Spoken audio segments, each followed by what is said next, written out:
In the dim wooden chamber of a vinegar brewery along Kyoto's riverbanks, a mist of sweet steam rises from freshly cooked rice. The scent of warmth and life mingles with a sharp, delicate tang, the first whisper of transformation. Around, giant cedar barrels breathe softly, their surfaces darkened by decades of fermenting spirits. There are no machines, no noise, only rice, water, and invisible organisms working in silence. In medieval Japan, rice vinegar was not merely a seasoning, it was science, faith, and patience distilled through time. Every drop carried the breath of mountains, the rhythm of seasons, and the devotion of unseen craftsmen who listened to nature more than they spoke. Rice vinegar, known in Japan as su, traced its origins back to the 8th century, when fermentation techniques arrived from China through the Korean peninsula. At first, it was a luxury confined to the kitchens of nobles, the tables of emperors, and the sacred rituals of temples. Ordinary people rarely tasted it. Vinegar was something close to alchemy, transforming decay into purity, rot into preservation. Its importance reached far beyond cooking. In an age when cleanliness symbolized moral and spiritual integrity, the sharp scent of vinegar came to represent purification itself.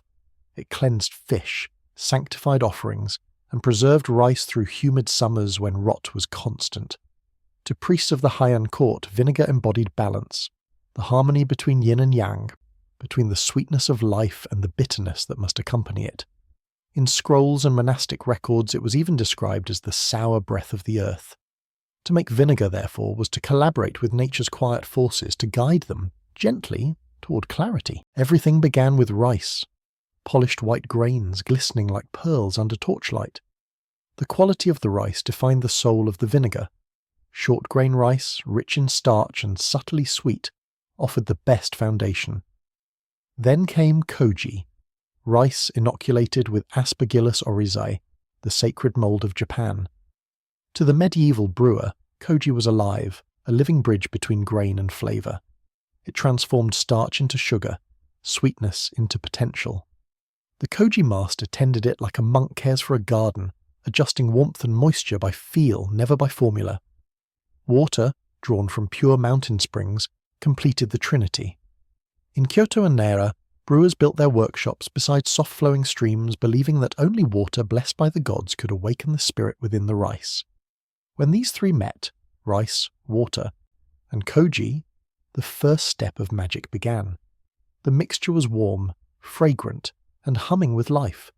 To the medieval artisan, this was not chemistry, but kokoro, the heart of fermentation, where nature's invisible beings began their slow conversation with human patience. Each batch was a promise whispered between man and time itself. The brewing of vinegar began with the same reverence as making sake. Steamed rice was mixed with koji and clear water inside deep cedar barrels known as taru. The mixture, called moromi, had to be stirred each day with a long bamboo paddle to keep the temperature even and allow the yeast to breathe. The scent of sweetness filled the air, a quiet, living warmth. Over 10 to 15 days, the rice grains softened and dissolved, and the liquid thickened into a cloudy sake. This was the base wine, rich with alcohol yet still carrying the essence of the fields from which it came. The brewers never rushed. They trusted time, guided by sound, smell, and the slight bubbling that told them fermentation was alive. If the mixture hissed too loudly, it meant the yeast was struggling. If too quiet, it was asleep. Each movement of the paddle, each breath of steam, was part of a sacred rhythm between man and microorganisms. By the end of this stage, the moromi had turned into something that glowed faintly golden under lamplight, fragrant, gentle, and ready for its second birth. This was not yet vinegar, but it carried within it the promise of transformation, a sweet prelude to the tang of life. Once the rice wine matured, it was poured into new open-top barrels where the real transformation began. The brewers introduced the unseen artisans of this stage, Acetobacter, the air-dwelling bacteria that turned alcohol into acid. The workshop fell into silence during these months. The barrels were never sealed. They needed to breathe. A faint film, the mother of vinegar, formed on the surface, shimmering like silk under dim light. The brewers treated it like a living being, gently stirring the liquid with bamboo sticks so oxygen could nourish the bacteria. Through spring and summer, the scent shifted from sweet to sharp, from warmth to brightness. the liquid slowly cleared, becoming transparent amber, alive, fragrant, and clean. Each batch took months, sometimes longer if the weather was cold. The brewers described this period as listening to the vinegar sleep. In truth, it was a meditation on patience, a waiting that could not be hurried. When at last the sharp yet balanced aroma filled the room, they knew the transformation was complete. Rice had turned to spirit, and spirit had turned to vinegar. In an age without thermometers or laboratories, brewers relied entirely on instinct and the rhythm of the seasons.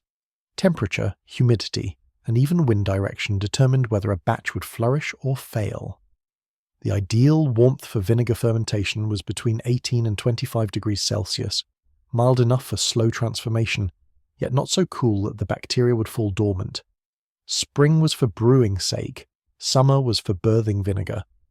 When the sun grew too strong, the craftsmen covered the barrels with woven straw mats and sprinkled cold water on the wooden lids. During stormy weather, they prayed the humidity would not invite mold. A single invasion could destroy months of labour. Inside the brewery, the air was heavy and warm, filled with a quiet murmur of life. The brewers spoke of the process as if conversing with nature. When the rice sings, listen. When it sleeps, wait. No formula existed, only the wisdom passed down through generations. Knowledge written not in books, but in gestures, smells, and the way the liquid glowed in the dark. Each successful brew was a dialogue between man and the invisible world, a harmony that no machine could ever replicate. When the vinegar reached its perfect sharpness, the brewers began the delicate task of refinement. The liquid was first filtered through thick hemp or linen cloth, slowly dripping into another barrel below. What remained, the sediment of rice and dead bacteria, was carefully removed, for it carried the bitterness of excess. The clear vinegar was then gently heated, just enough to purify it without killing its living fragrance. A good craftsman could tell its quality by the scent rising from the pot, soft, balanced, and faintly sweet beneath the sourness. Tasting was done with the tip of the tongue, not too acidic, not too flat, but with a round, clean finish. Each drop was a year's worth of patience, the silent memory of the seasons that had passed. To the brewer, this clarity symbolized enlightenment, from clouded rice to transparent liquid, from effort to stillness. The final product was not only vinegar, it was proof that purity could be born from decay when guided by care and devotion. Once filtered and refined, the vinegar was stored in sugibako, large barrels made of Japanese cedar, or in glazed clay jars sealed with paper and straw. The cedar wood itself lent a faint aroma of earth and forest, giving each batch a subtle signature that could never be replicated. The brewers believed that vinegar needed quiet to mature, so the barrels were kept in dark, cool cellars, untouched by sunlight and noise. There was no rush. Some vinegars aged for months, others for years. During this time the flavour deepened, mellowing from sharp acidity into a rounded, almost sweet tone. The brewers visited the cellar only occasionally, bowing before each barrel before lifting the lid. It was both respect and ritual, a gesture of gratitude toward the unseen organisms that had completed their work. When it was finally ready to be sold or offered to temples, the vinegar was poured into smaller cedar casks and sealed with braided straw. Each act of bottling was performed with slow precision. In that silence, even the sound of liquid touching wood felt sacred, as if centuries of craftsmanship were whispering through every drop. In medieval Japan, vinegar was as much medicine as it was food. Its bright acidity preserved fish in narazushi, gave balance to soups, and erased the scent of river water from freshwater catch. Samurai carried small flasks of vinegar during campaigns. Mixed with salt, it became a quick disinfectant for wounds and utensils.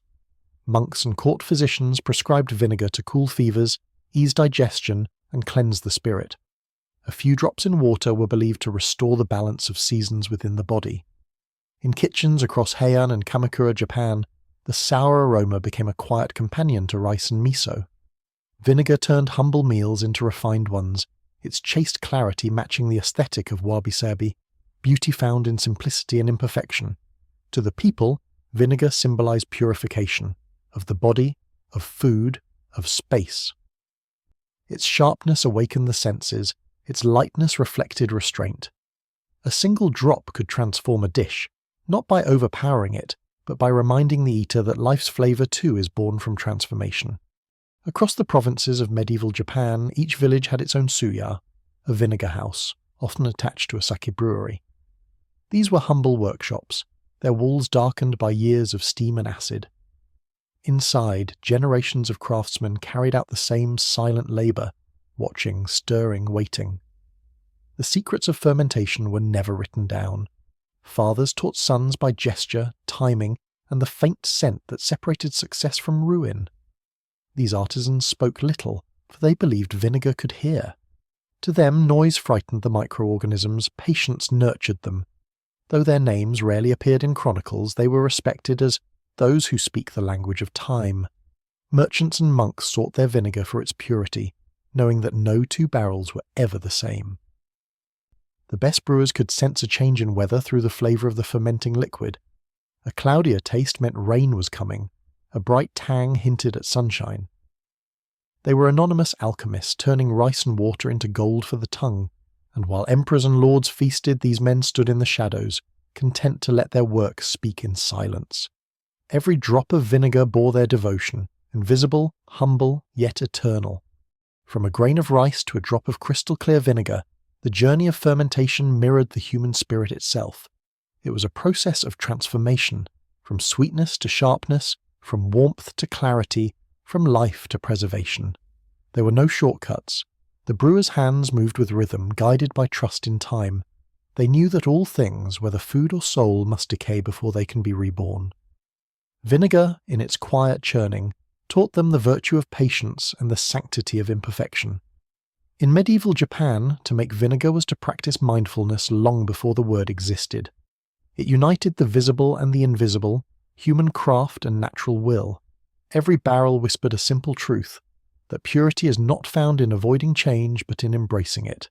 And so, in every clear amber drop centuries later, we still taste that lesson, the flavour of transformation, patience and reverence for life itself.